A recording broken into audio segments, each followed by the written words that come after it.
Hi everyone! I want to show you two methods how to sum up the numbers.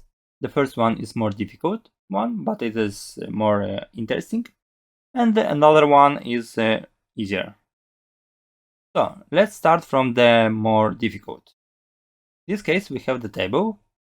The thing that you need to do is just click on the cell. It doesn't depend which cell you click.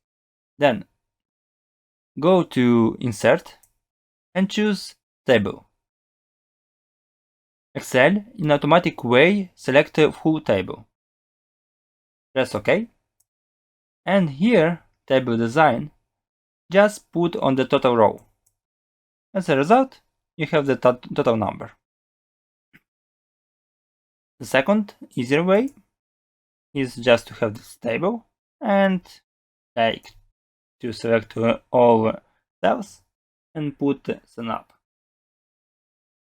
As a result, you have the same values. If you have the questions, subscribe or put your like and leave your comment.